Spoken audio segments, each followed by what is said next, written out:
Ինչ կատարվեց ներսում։ Ուրեմն սիրելիներ, ինչպես արդեն նշեցի, ես այսօր եկա, որպեսզի ներկայանամ կարգապահական հանձնախմբին, եկա եւ ներկայացա կարգապահական հանձնախմբին, ինձանից պահանջվեց հեռախոսը հանձնել, որը ես մերժեցի, քանզի իմ անձնական տարածքն է, իմ անձնական ինֆորմացիան է հեռախոսում, ես առաջարկեցի հեռախոսը անջատել, իրենց իսկ ներկայությամբ իրենք պնդեցին, որպեսզի քանի որ բոլորը առանց հեռախոս են, ես էլ լինեմ առանց հեռախոսի։ Ես ուրեմն արդեն սենյակում էի եւ տեսա, որ ովքեր են նստած հանձնախմբում, ովքեր են նստած, մինչեւ հանձնախմբի պահանջը կատարել է հեռախոսը հանձնելը, ես խնդրեցի հարցի իրավունք եւ հարց տվեցի, որ այս ներկա անդամներն են իմ հարցը քննելու, պատասխանվեց ինձ, որ այո, ես ասացի, որ ես հրաժարվում եմ այս հանձնախմբի հետ իմ անձնական հարցերը քննելու, առավել եւս իմ ծառայական եւ ինձ հետ կապված որևէ քրիստոնեական հարց քննելու, քանզի ես պատշաճ չեմ համարում, տեսնելով թե ովքեր են հանձնախմբի անդամները եւ ես խնդրեցի, որ հանձնախումբը նախ քննի իր անդամների կարգապահական հարցերը, նոր դրանից հետո անդրադառնա ինձ վերաբերող հարցերին։ Ես անուններ չեմ տալու, ձեզ հայտնի են, վերջին ժամանակներում բոլոր անդամներն էին ներկա դեր հայր։ Խնդրում եմ մնացյալ հարցերը ճշտել տեղեկատվական մայրաթորի տեղեկատվական համակարգից։ Սիրելիներ, մնացյալ հարցերը ճշտել կարգապահական հանձնախմբին։ Ով պիտի ձեր հարցը քնի, իսկ կա հայի առաքելական եկեղեցում մեկ միաբան, որ իրավունք ունի ձեր հարցը քննարկել։ Հիմա տեսեք, ինչ հանձնախումբ որ կա, ինչ որ նշանակված է, ովքեր որ ինձ սպասում էին, ես իրենց հետ հանդիպեցի, ես նախապես չթաքցրեցի, որ ես չեմ քննարկելու, եթե ինձ համար անընդունելի մարդիկ լինեն, որոնց որ իսկ վարքը քննելու է։ Ես կարծում եմ, որ ես գաղտնիք չեմ խոսում եւ բոլորդ էլ լավ հասկանում եք, ինչի մասին է խոսքը, ու մասին է խոսքը։ Եվ սիրելիներ, ինչու ես պիտի անուններ տամ։ Թողնում եմ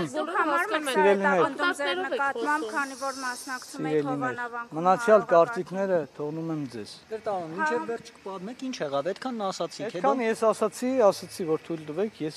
հրաժարվեմ այս կազմի հետ։ Ես ամեն ինչը պատմեցի, այդքան ասացի եւ դուրս եկա։ Ակնկալում եք, որ կաթողիկոսը պետք է հեռանա մյուս քահանաների նման Տեր Արամի, ովքեր ունեն այդ պահանջը։ Ես կարծում եմ, որ հայ եկեղեցում ամեն մի մարդ, որ հոգևոր չէ, պիտի հեռանա։ Ես չեմ ուզում անուններ տալ։ Դա ժողովուրդը կարող է գնահատել։ Դա Աստված կարող է համարել, ժողովուրդը կարող է համարել։ Ես ով եմ, որ դա համարեմ։ Դուք ձեր ծառայությունը լիարժեք համարում եք։ Դուք ինչու եք ինձ հարցեր տալիս, որոնց պատասխանը միայն Աստված գիտի։ Լրագրողների եւ լրագրողները պարտավոր են ձեզ հարցեր տալ։ Շատ լավ։ Ես էլ ձեր հարցերին պատասխանել եմ եւ պատասխանում եմ եւ պատասխանելու եմ։ Կան հարցեր։ Իրականացրել եք թե ոչ։ Սիրելիներ, կան հարցեր, որոնց պատասխանը միայն Աստված գիտի։ Հիմա դուք ինձ այնպեսի մի հարց եք տալիս, որ ես դրա մասին կիմանամ, երբ որ գնամ դրախտի եւ դժոխքի մի վարքյան։ Դժոխքի եւ դժոխքի աշխարհ բաժանի ժամանակ կիմանամ եւ կհասկանամ։ Ես սիրելիներ, չեմ ուզում շատ մանրամասնել, միայն սա ասեմ եւ ներողություն խնդրեմ, պիտի գնամ, որպեսի կարգապահական հանձնախմբի հետ հանդիպումը լուսաբանված լինի եւ արդարացի լինի։ Թողանավանքի պատարագին այս հրավերը կարգապահական հանձնախմբին մասնակցելը, քանի որ դուք այնտեղ պատարագ եք մատուցում նաեւ։ Սիրելիներ, տեսեք։ Ինձ հետ կապված հարցերը կարգապահական հանձնախմբի։ Ես պատահական չէ, որ հրապարակել եմ իմ Facebook-յան էջում, դուք տեսել եք բոլորը, թե ինչ հրավեր է, որի մեջ նշված է, թե ինչ հարցերով պետք է ինձ քննել։ Այդ հարցերին ես չեմ անդրադառնա, քանզի դա իմ ներքին անձնական հարցն է եւ դա իմ եւ եկեղեցու միջև հարաբերությունների հարցն է։ Ինչ վերաբերում է կներեք եւ եկեղեցու հարաբերությունները։ Չի ասի, ինչ վերաբերում է Հովանավանքի պատարակներին իմ մասնակցությանը, ես այնտեղ մասնակցել եմ Միշտ, երբ որ ինձ լրագրողները մոտեցել են, ես բոլոր նրանց հարցերին պատասխանել եմ, երբեք չեմ խուսափել։ Ես իմ հայացքները այնտեղ արդեն իսկ հնչեցրել եմ։ Հիմա ինչ է նույն հարցերը ինձ տալիս։ Ինչ վերաբերում է ես Թալենին կմասնակցեմ թե չեմ մասնակցելու, դա դեռ կորոշեմ ես։ Հանձնախմբի հետ կապված, որ ասում եք այս կազմը, այս նույն կազմը ձեզ օծել որպես քահանա, դա ընդունել եք։ Սիրելիներ, ինձ օծել է Հայկազուն Սրբազանը։ Ուղիղ պատասխանում եմ, ինձ օծել է Հայկազուն Սրբազանը։ Այս տաճարի մեջ։ Մտավախություն ունեք, որ ձեզ կարգալույց կանեն ձեր Իսկ ձեզ հայացքների որևէ համար։ բան օրհնյաց խոստացել մյուրոնով դուրս գալու համար։ Մայրաթոր հայ առաքելական եկեղեցու օրհնած մյուրոնով։ Ձեզ որևէ բան ձեռքով խոստացել է կատարվել այդ եկեղեցուն դեմ դուրս գալու համար։ Որևէ բան խոստացել Ես նման եմ մի մարդու, որ Աստծուն կվաճառեմ որևէ բանով։ Ես չեմ կարծում։ Դուք եթե կարծում եք իշխանության հրահանգով եկել այստեղ։ Իշխանության հրահանգով, սիրելիներ, Տաքսի վարել եք։ ուրեմն տեսեք, Թեմում չէին, դուք Ռուսաստանում եք եւ եկաք Սիրելիներ, միայն պատարագին մասնակցելու Սիրելիներ, հասկացան։ տեսեք։ Ձեր ծառայության վայրում չէիք, չէ՞, Տեր հայր։ Սիրելիներ, տեսեք։ Իմ ծառայության վայրում լինել չլինելու մասին ես մեկ անգամ արդեն ասել եմ, լրատվության հայտնի է, որ ես ունեցել եմ արձակուրդ իմ առաջնորդից, Բագրատ Սրբազանից անժամկետ։ Այդ արձակուրդի, այո, իհարկե լինում է, Բագրատ Սրբազանի պարագայում չի եղել։ Ժամկետը երբ լրացել։ Եղել է, չէ՞։ Հիմա նույն Սրբազանից մինչև իհարկե, նույն Սրբազանից մինչև իր արձակուրդ գնալը ես ինքս արձակուրդ եմ վերցել, Սրբազանին հայտնի էր իմ անձնական խնդիրները եւ այդ խնդիրները լուծելու համար Սրբազանը ինձ անժամկետ արձակուրդ է տվել, քանի որ Սրբազանը հոգևոր մարդ է եւ հասկանում է հոգևոր որևէ խնդրանք եւ ըմբռնում է։ Տարբերություն շատ շատերի։ Ինչ վերաբերում է իշխանությունից որևէ ակնկալի կամ իշխանության որևէ հրահանգ, ես դրան արդեն իսկ պատասխանել եմ, որ ես շարժվում եմ իմ համոզումներով։ Եվ ինձ համար կա մի թագավոր, ինձ համար կա մի Տեր, դա Հիսուս Քրիստոսն է, ով որ ինձ ասում է ես ինչ անեմ, ինչ չանեմ։ Մնացած ովքեր որ ինձ ինչ որ բան կասեն չեն ասի, դա չի նշանակում որ ես դա կարող եմ անել կամ ինչ որ մեկ ինձ ուղղորդում է։ Սիրելիներ, ես կարծում եմ որ Աստված ինձ այնքան միտք է տվել, որպեսզի ես կարողանամ ինքս իմ որոշումները կայացնել։ Ամեն մարդ էլ սխալական է, ես էլ կարող եմ սխալներ գործել եւ մեղա Աստծո թող Աստվածների ինձ եթե ես մի սխալ բան գործեմ, բայց ես չեմ վախենում իմ սխալը բարձրաձայնելու, դրա համար ներողություն խնդրելու, իմ ժողովրդից բոլորից եւ դրա համար ապաշխարելու։ Ես կարծում եմ, որ մեր շատ եկեղեցականների, հատկապես բարձրաստիճան, հենց խնդիրը սրանում է, որ մենք քրիստոնեաբար չենք վերաբերում մեր սխալներին։ Այո, մենք բոլորս էլ մարդ ենք, կարող ենք սխալվել, բայց դրա համար այդ սխալը մաքրելու, շտկելու համար Աստված մեզ ճանապարհը ցույց տվել է։ Հայ առաքելական եկեղեցին ունի այդ ճանապարհը, դա գաղտնիք չէ սիրելիներ։ Դուք մի հեռախոսի թողնել այնտեղ, հիմա շատ բարձր բաներից եք խոսում։ Մենակ ձեր հեռախոսը խնդրում եմ հերթով տարբեր հարցեր եք տվել։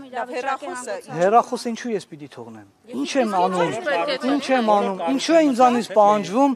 է ինձանից պահանջվում նման փոքր ցածր բաներ հեռախոսը թողնել։ Հիմա վարչապետի մոտ գնալիս, երբ որ պահանջվի թողնել, չեք թողնելու։ Սիրելիներ, ես ամեն պահի կայացնում եմ համապատասխան որոշում։ Եթե ես այս պահին կարծում եմ, որ իմ հեռախոսը պիտի թողնեմ տունը, տնից դուրս գամ, թողնում եմ տանը։ Եթե այս պահին ստացվել է, որ հեռախոսը ինձ մոտ է, ես չեմ կարծում, որ հայ առաքելական եկեղեցում հոգևորականի հետ խոսելու համար պիտի պահանջի հեռախոսը ինչ որտեղ թողնել։ Դա ինձ համար արդեն իսկ աբսուրդ է, բայց դա մի կողմ։ Ես ինչու պիտի իմ հեռախոսը թողնեմ, եթե ես եկել եմ հոգևորական մարդկանց հետ ինչ-որ բան հոգևոր թեմաներ խոսելու։ Մակարդակի վրա լինեիք Տեր հայր։ Ինչ կապ ունի մակարդակը։ Հիմա մեկը մտնի բան գողանա, ինձ ասի արի իր այդ գողանանք մի մակարդակի ենք, մենք էլ ենք գողանում, դու էլ գողացի։ Դուք կառավարություն իշխանության ներկայացուցիչների մոտ գնալիս էլ չեք թողնել հեռախոսը, իմանանք, որպեսզի հետևենք։ Կամ դեսպանատներ ավելի հավանական է։ Ես երբևէ նման խնդիր չեմ ունեցել եւ դրա մասին մտածելու կարիք չեմ ունեցել եւ կարծում եմ հիմա դա մանր հարցեր է։ Ասացիք ինչպես եք տեսնում հանգուցալուծումը իշխանությունների եւ եկեղեցու միջև այս հերակաբան ավեջին, վարչապետ օրինակ կաթողիկոսի հեռացումն է պահանջում, կիսում եք այս մոտեցումը։ Ինձ թվում է կարևոր հարց եք տալիս, որին թերևս ես ավելի ուշ կանադառնամ։ Իսկ չեք կարծում, որ Նիկոլ Փաշինյանը ձեզ օգտագործում է քաղաքական դաշտում։ Ինչպես։ Նույն Հովհաննավանքում պատարագին մասնակցել։ Դուք կարծում եք Նիկոլ Փաշինյանը ինձ հրավիրել Հովհաննավանքում պատարագի մասնակցել։ Ինքնաբուխ եք։ Դուք կարծում եք, որ Տեր Արամը իմ ընկերն է, իմ սենյակում է բնակվում ենք միասին մի քանի տարիներ ճեմարանում, սենյակակից են եղել եւ մեր մտքերը վաղուց են հատվում իրար հետ, վաղուց են իրար հետ մշակում երկար ժամանակներ եւ ես Տեր Արամին մոտ գալու նրանից նրա խնդիրը լսելու, չնայած ես նրա խնդիրներին գրեթե միշտ տեղյակ եմ եղել, համար ինձ պիտի վարչապետը կանչեր, որ ես իմ ընկերոջ հետ ինչ որ բան խոսեմ կամ որևէ տեղ, որևէ հարթակում նրան հաջակցեմ կամ նրա մատուցված պատարագին ես գնամ եւ իմ օգտակարությունը փորձեն բերել, նրա ձեռքից հաղորդություն ստանալ, ինչու՞ չէ նաեւ նրան օգնել հաղորդություն բաժանել ժողովրդին։ Սրա համար կարիք կա, որ ինձ որևէ մեկը հրավիրի։ Կարգապահականը եթե հրավիրի չեք գալու, կարգապահականը երբ հրավիրի ձեզ էլի չեք գալու, ճիշտ հասկացանք ձեզ։ Ներեցեք, կարելի է հարցը ճշտեմ, դուք այլևս չեք գալու ձեր հարցով քննարկմանը, որտեվ կազմը ֆիքսված է։ Քանի հստակ ասեմ ձեր հարցին հստակ պատասխանեմ, քանի դեռ այս կազմն է կարգապահական հանձնախմբում, ես չեմ գալու։ Իսկ եթե Իհարկե որոշողը Աստված է, բայց ես այդ կարծիքը ունեմ։